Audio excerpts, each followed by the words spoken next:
السلام عليكم بنات، لاباس عليكم؟ هانيين، واش اخباركم؟ كلشي مزيان؟ نتمنى تكونوا بخير وعلى خير. مرحبا بكم في فيديو جديد.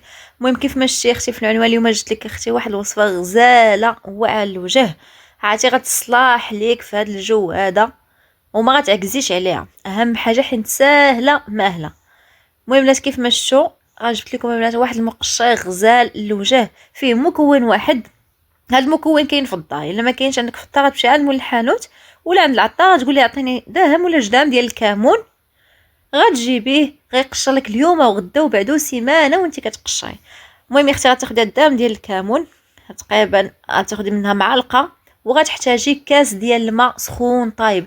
هاد الماء غير الماء عادي ديال الروبيني، غير خليه حتى يغلي مزيان، ماشي غير يبان لك سخن، يعني صافي طفيليه خليه حتى يغلي مزيان.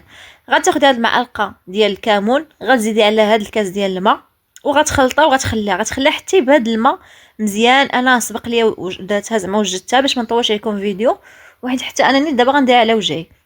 المهم من بعد غتشديها غتخليها حتى يبهد داك الماء وصافي. داك كيولي الكامل لتحت كيف ما كتشوفوا والماء الفوق، كتخويو هذاك الماء وكتاخذوا داك الكامل اللي لتحت. هانتوما كيف ما شفتوا هذا كتشدوه كتغسلوا وجهكم مزيان بالصابون وكتقومي به الوجه ديالك. ما تخافيش ما يجيكش حاش نهائيا، راه كيولي فحال شي يعني فحال شي كريم هكا ولا شي حاجه، يعني صابون ما تخافيش نهائيا. وقشري به الوجه ديالك يا اختي في هذا الجو هذا. والله الا احسن مقشر. كنتمنى انكم تجربوه، اللي جرباتو تخليه ليا لتحت وتشاركوا مع البنات وتقول حتى هي راي ديالها. ونتلاقاو ان شاء الله في فيديو جديد.